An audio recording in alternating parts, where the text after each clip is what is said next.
May 15th, 2026. India's chief justice Surya Kant supreme కోర్టులో కూర్చొని మన కంట్రీలో ఉన్న అన్ఎంప్లాయిడ్ యూత్ గురించి ఒక మాట అన్నారు. They are youngsters like cockroaches, they don't get any employment. He called them cockroaches. ఏదో ఫ్లోలో లేక క్యాజువల్గా చెప్పింది కాదు. ఒఫీషియల్ రికార్డ్ ప్రకారం ఆయన అనేది ఏంటంటే కాక్రోచెస్ లాంటి కొంతమంది యంగ్స్టర్స్ ఉంటారు. వాళ్ళకి జాబ్స్ దొరకవు, ప్రొఫెషన్లో ప్లేస్ ఉండదు. అప్పుడు వాళ్ళందరూ అందరినీ అటాక్ చేయడం స్టార్ట్ చేస్తారు. కోర్టులో ఉన్న వాళ్ళు అంత రెగ్యులర్గా ఇలాంటి కామెంట్స్ వచ్చినప్పుడు ఏం చేస్తారో అలాగే లైట్గా తీసుకుంటారు అనుకున్నారు. ఎప్పుడైనా అంతే కదా, సెన్సిటివ్ మ్యాటర్స్ సైలెంట్గా డిసపియర్ అయిపోతాయి. కానీ ఈసారి సీన్ రివర్స్ అయింది. బాస్టన్లో కూర్చొని ఉన్న అభిజిత్ దీప్కే అనే ఒక 30-year-old పొలిటికల్ కమ్యూనికేషన్స్ గ్రాడ్యుయేట్ ఈ కోట్ చూసి ఎక్స్లో సింగిల్ లైన్ పోస్ట్ పెట్టాడు. కాక్రోచెస్ అందరూ ఒక్కటైతే ఎలా ఉంటుంది? Within days 20 million people ఆ లైన్ని ఫాలో అవడం స్టార్ట్ చేశారు. అలా పుట్టింది cockroach Janata party, CJP. BJP నేమ్ని కరెక్ట్గా ప్యారడీ చేస్తూ పెట్టిన పేరిది. స్లోగన్ ఏంటో తెలుసా? Voice of lazy and unemployed. Within weeks ఈ page Instagram followers count BJP మరియు కాంగ్రెస్ టోటల్ ఫాలోవర్స్ కంటే ఎక్కువ అయిపోయింది. ఇప్పుడు హోల్ వరల్డ్ ఒక్క విషయం మీద షాక్లో ఉంది. ఇస్ ఇండియా నెక్స్ట్ అంటే ఏం జరుగుతుంది? ఎగ్జాక్ట్లీ అదే ఈ ఎపిసోడ్లో చూద్దాం. ఇప్పుడు ఇండియాలో ఏం నడుస్తుందో అర్థం కావాలంటే లాస్ట్ 4 yearsగా ఏషియాలో ఏం జరిగిందో ట్రాక్ చేయాలి. ఎందుకంటే ఇండియాలో ఇప్పుడు జరుగుతున్నది ఒక కొత్త విషయం కాదు, ఇదో పెద్ద హిస్టరీ. పబ్లిక్ ఇష్యూస్ని నెగ్లెక్ట్ చేసే గవర్నమెంట్స్కి ఇదో warning bell. Let's talk about Sri Lanka. Fuel షార్టేజ్తోనే స్టార్ట్ అయింది. నార్మల్ పబ్లిక్ పెట్రోల్ కోసం కంటైనర్లు పట్టుకొని డైలీ 8 to 12 hours లైన్లో నిల్చున్నారు. ఎకానమీ కంప్లీట్లీ కొలాప్స్ అయిపోయింది. ఫారెన్ కరెన్సీ లేదు. ఇంకోవైపు రాజపక్ష ఫ్యామిలీ కంట్రీ మొత్తాన్ని లూట్ చేసి ఎక్స్ట్రీమ్ లెవెల్లో మిస్ మేనేజ్ చేశారు. అప్పుడు శ్రీలంకన్ యూత్ సడన్ గా అన్ఎక్స్పెక్టెడ్ పానిక్ క్రియేట్ చేశారు. డైరెక్ట్ గా ప్రెసిడెన్షియల్ ప్యాలెస్ లోకి ఎంటర్ అయ్యి ప్రెసిడెంట్ పూల్ లో స్విమ్ చేశారు. ఆయన ఫర్నిచర్ మీద కూర్చొని రీల్స్ చేసి ఆన్లైన్ లో పెట్టారు. Result, president Gotabaya Rajapaksa military jet లో కంట్రీ వదిలేసి పారిపోయాడు. ఈ మూమెంట్ నేమే అరాగలయ, అంటే ద స్ట్రగుల్. దీనికి లీడర్ లేరు, మేనిఫెస్టో లేదు, ఓన్లీ ఎక్స్ట్రీమ్ రేజ్ అండ్ ఒక smart phone. Moving to Bangladesh in 2024. ఇక్కడ main trigger quota system. 1971 war veterans family మెంబర్స్కి గవర్నమెంట్ జాబ్స్ రిజర్వ్ చేశారు. జాబ్లెస్ యూత్ ఎక్కువ ఉన్న దేశంలో ఇది పెద్ద జోక్లా అనిపించింది. స్టూడెంట్స్ రోడ్స్ మీదకి వచ్చారు. గవర్నమెంట్ సప్రెస్ చేయాలని చూసింది. ప్రైమ్ మినిస్టర్ షేక్ హసీనా ఒక పెద్ద మిస్టేక్ చేసింది. ప్రొటెస్టర్స్ అందరినీ రజాకార్స్, అంటే దేశద్రోహులు అని పిలిచింది. ఇష్యూని ఇంకా బిగ్ చేసింది. ప్రొటెస్ట్ అన్ని నెక్స్ట్ లెవెల్కి వెళ్ళాయి. ఇంకా ఫ్లూయిడ్ సిచ్యువేషన్లో 1400 మెంబర్స్ చనిపోయారు. దెన్ కంప్లీట్ కంట్రీ స్ట్రైక్కి వచ్చింది.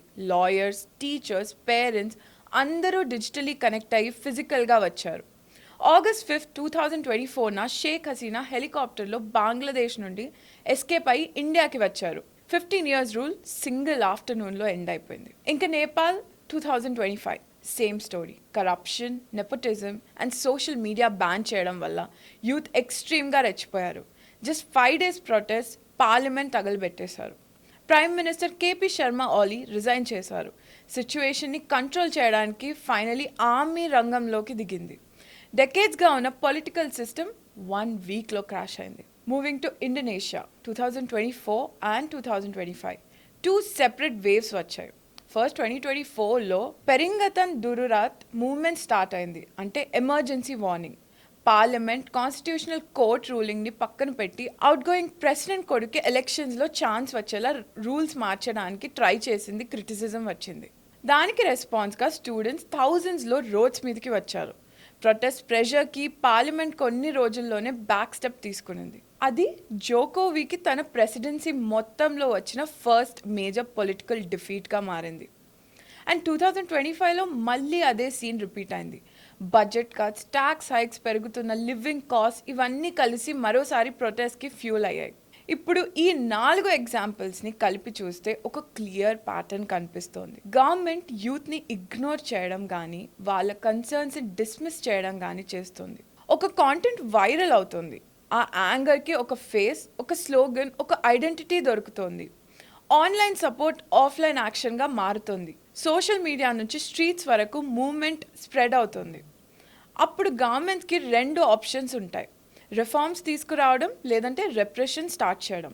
కానీ హిస్టరీ మళ్ళీ చూపించిన విషయం ఏంటంటే రిప్రెషన్ సిచ్యువేషన్ని బెటర్ చేయదు, చాలాసార్లు ఇంకా వర్స్ చేస్తుంది.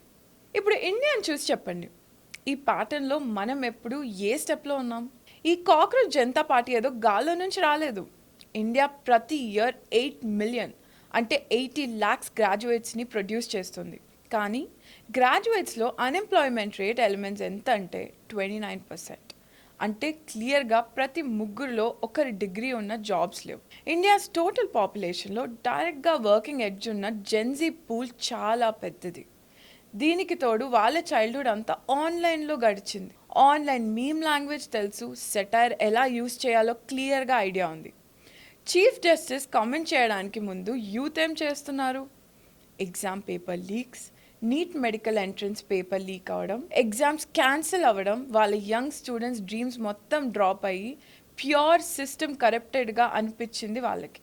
ఆ కరెక్ట్ ఫైర్ ఉన్న టైంలో సుప్రీంకోర్టు జడ్జ్ వాళ్ళ మీద కాక్రోచెస్ కమెంట్ చేశారు. అభిజిత్ దీప్కే ఇక్కడ మైండ్ గేమ్ ప్లే చేశాడు.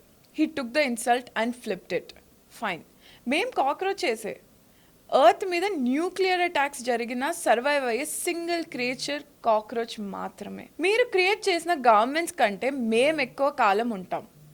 ఒక ఇన్సల్ట్గా స్టార్ట్ అయిన వర్డ్ ఇప్పుడు రెసిస్టెన్స్ సింబల్గా మారిపోయింది. కానీ ఈ మూవ్మెంట్స్ కేవలం స్లోగన్స్ గురించి కాదు. ఇప్పుడు సీజేపీ డైరెక్ట్గా కౌంటర్ వేస్తూ క్వశ్చన్స్ అడుగుతోంది. ఎగ్జామ్ పేపర్ లీక్స్ మీద action, education minister resignation and youth policy planning. ఇంకా దీనికి సబ్ బ్రాంచ్ CSUI అంటే cockroaches student union of India ని కూడా స్టార్ట్ చేశారు. This student wing has its own demands: affordable education, స్టూడెంట్స్కి బెటర్ మెంటల్ హెల్త్ సపోర్ట్ మరియు transparent recruitment process. కాబట్టి ఇది జస్ట్ ఒక మీమ్ కాదు, ఇది జస్ట్ వైరల్ హ్యాష్ ట్యాగ్ కూడా కాదు. దీనికి ఆర్గనైజేషన్ ఉంది, స్ట్రక్చర్ ఉంది, క్లియర్ డిమాండ్స్ ఉన్నాయి. మరి ముఖ్యంగా ఫౌండర్ అభిజిత్ దీప్కే ఇండియాకి తిరిగి వచ్చి పబ్లిక్ ప్రొటెస్ట్ కండక్ట్ చేస్తున్నారు. Now let's analyze real differences between India and other countries. Common points ఏంటంటే అన్ఎంప్లాయ్మెంట్ ఇష్యూస్, సిస్టమ్ మ్యాచ్ అవ్వకపోవడం, పొలిటికల్ ఎలీట్స్ నుంచి వచ్చే rough talk and sudden viral online connections. ఇవన్నీ ఎగ్జాక్ట్గా సేమ్ ఉన్నాయి.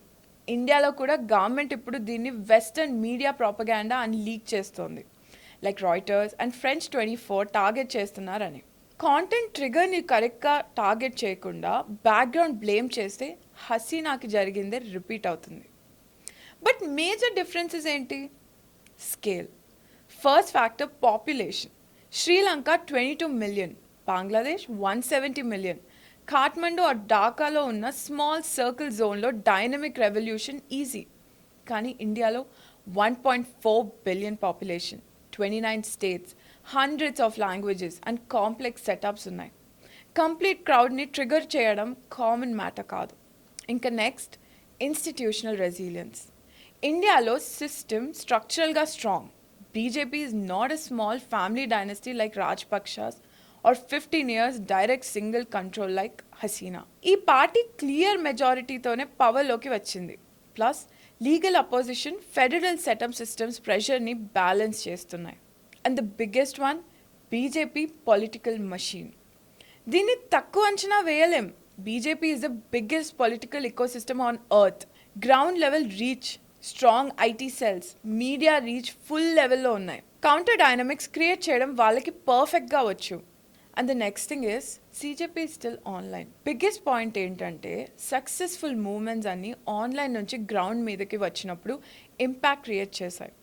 బంగ్లాదేశ్లో కూడా సోషల్ మీడియాలో స్ట్రాంగ్ అయిన మూవ్మెంట్ స్టూడెంట్స్ రోడ్స్ మీదకి వచ్చినప్పుడు పవర్ఫుల్ అయింది. సీజేపీకి మిలియన్స్ ఆఫ్ ఫాలోవర్స్ ఉన్నారు. కానీ ఇప్పటి వరకు ఇది మెయిన్లీ ఆన్లైన్ మూవ్మెంట్.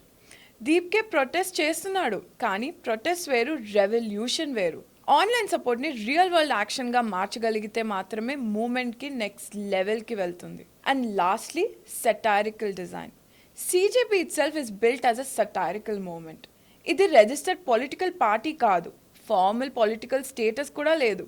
ఇంట్రెస్టింగ్ ఏంటంటే ఫౌండర్ అభిజిత్ దీప్కే కూడా దీన్ని ఒక సెటారికల్ మూవ్మెంట్ గానీ డిస్క్రైబ్ చేశాడు. సెటైర్ కల్చర్ ని ఇన్ఫ్లుయెన్స్ చేయగలదా? పీపుల్ ఓపెన్లీ ఏం మాట్లాడాలో చేంజ్ చేయగలదా? పబ్లిక్ కాన్వర్సేషన్ ని షేప్ చేయగలదా? కానీ హిస్టరీ చూస్తే సెటైర్ ఒకటే గవర్నమెంట్స్ ని చేంజ్ చేసిన ఎగ్జాంపుల్స్ చాలా rare. So ultimately cockroach Janata party వల్ల ఇండియాలో ఫుల్ చేంజ్ వస్తుందా? The absolute honest answer no. Bangladesh ఆ శ్రీలంక రేంజ్లో రెజీమ్ చేంజ్ అయ్యే ఇంటర్నల్ వాక్యూమ్ లేదు. ఒక ఇన్స్టాగ్రామ్ హ్యాండిల్ గ్రౌండ్ ట్రిగర్ వల్ల పవర్ డైనమిక్ డౌన్ అవ్వదు. కానీ అసలు క్వశ్చన్ ఇది కాదు. రియల్ క్వశ్చన్ ఏంటంటే సీజేపీ ఈ సీన్లో రివీల్ చేస్తుంది ఇండియాలో ఉన్న youth economic issues, graduate leaks background and internal ఫ్రస్ట్రేషన్ని నార్మల్ లెవెల్స్లో కవరప్ చేయలేం. డీప్ లైన్ క్రాస్ అయింది. ఇంటర్నెట్ కేపబిలిటీ ఫుల్ ఫోర్స్లో ఉంది. అండ్ మోడర్న్ ఎరా పొలిటికల్ వొకాబులరీని డీకన్స్ట్రక్ట్ చేస్తుంది.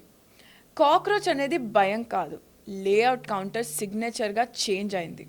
శ్రీలంకలో డైనమిక్ చేంజ్ తర్వాత ఆల్టర్నేటివ్ పాలిటిక్స్ పవర్లోకి వచ్చింది. బంగ్లాదేశ్లో ఎక్స్పర్ట్ సెటప్ వచ్చారు. నేపాల్లో ground local level influences rise అయ్యారు. డీప్ పవర్ కారిడోర్స్లో చేంజ్ క్లియర్గా విజిబుల్. కాక్రోచ్ జనతా పార్టీ ఇండియాని ఇన్హెరిట్ చేయకపోవచ్చు, కానీ అది ఫ్యూచర్లో వచ్చే ఇండియా గురించి చాలా చెప్తుంది. చాలా కాలం నుంచి ఇగ్నోర్ అయిన, ఇన్సల్ట్ ఫేస్ చేసిన, ఆపర్చునిటీస్కి దూరమైన ఒక జనరేషన్ ఇప్పుడు తన వాయిస్ వినిపిస్తోంది. వాళ్ళని కాక్రోచ్ అని పిలిచారు, కానీ వాళ్ళు సైలెంట్గా ఉండలేదు. ఒకరు కాదు, ఇద్దరు కాదు, మరింత మందిగా తిరిగి వచ్చారు. This is frontier. See you next week.